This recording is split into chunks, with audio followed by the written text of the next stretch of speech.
আপনার ক্যারিয়ারে কি ভুলের কারণে আপনাকে মাসুল দিতে হচ্ছে, বা যদি হয়ে থাকে কোনো মাসুল দিতে?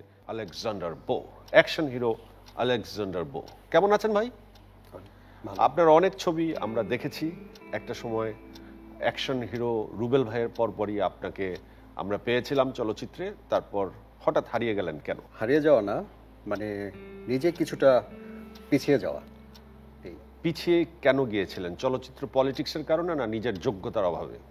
বান্ডেল থাকলে প্রতি সেনমানিতে টাকা বাঁচবে। বিকাশ সেনমানি বান্ডিল কিনে জিতুন প্রতি লেনদেনে।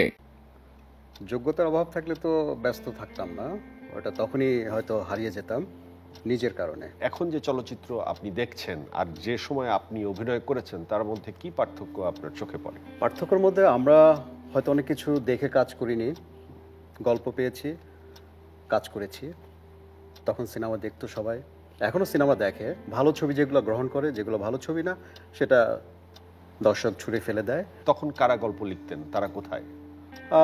তারা এখনও আছে, কিন্তু ওই টাইপের গল্প এখন, মানে আমার মতে যেটা দেখি, আমরা যে গল্পগুলো করেছি বা যে ছবিগুলোতে অভিনয় করেছি, সেই টাইপের গল্প এখনকার গল্পের সাথে অনেক চেঞ্জ। আপনার ক্যারিয়ারে কি ভুলের কারণে আপনাকে মাসুল দিতে হচ্ছে, বা যদি হয়ে থাকে কোনো মাসুল দিতে, সেটা কোন কোন ভুলের কারণে? আপনি যেভাবে বলছেন সেটা না, ব্যক্তিগত কারণে আমি পিছিয়ে যাওয়া। কিন্তু এখন যদি আপনি আবার শিল্পীরা অবসরে গেলে কি শিল্পীরা আসলে সার্বিক অর্থে আবার পুনরায় ফিরে এসে আগের অবস্থানে ফিরে যেতে পারে কি? শিল্পী তো এক জায়গায় থাকে না, সে কখনো ক্যারেক্টার চেঞ্জ করে, চরিত্র বিবেচনা করে সে অভিনয় করে।